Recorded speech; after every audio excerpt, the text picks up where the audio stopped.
kind of makeup we have, meaning a group of guys who can genuinely and honestly go through different styles of music at a very high level.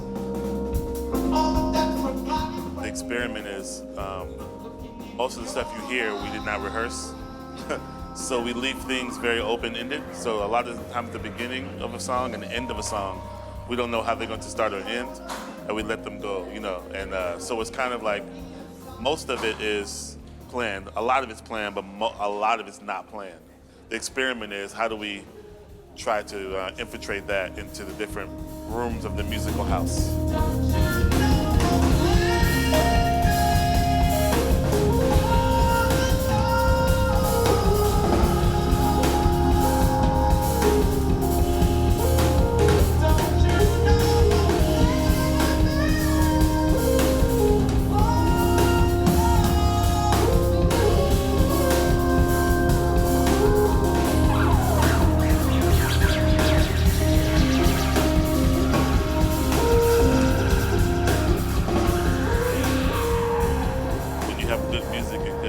It is capturing some kind of elevated spiritual experience sometimes, musically or with the art, in that moment that you do it.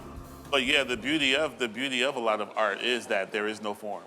You know, that's where a lot of great art was born out of, you know, there being no form.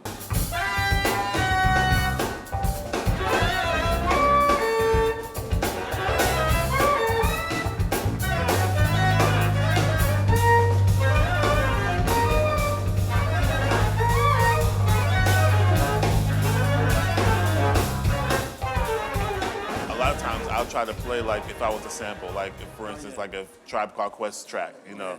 So that's what a lot of piano players do. We try to play like the sample that was sampled, but it's sampled from a real jazz musician. You know? So they have a real jazz musician, they make a sample, but now I'm a jazz musician, but I play like sample. So it's like a circle, you know what I mean? And it's hard to actually do that. A lot of musicians feel like, oh, you're just repeating something. But to repeat it precisely at the same time, over and over again, in a groove and sound like an actual track is actually very hard.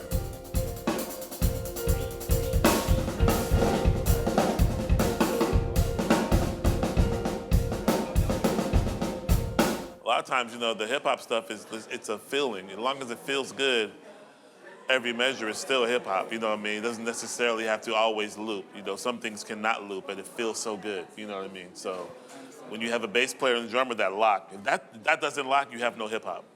So bass drums must lock. If that doesn't happen, that's the engine of the car.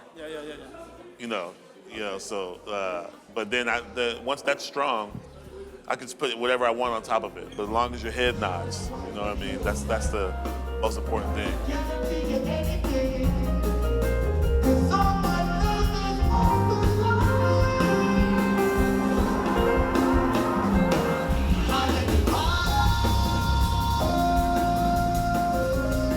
I recorded with Herbie.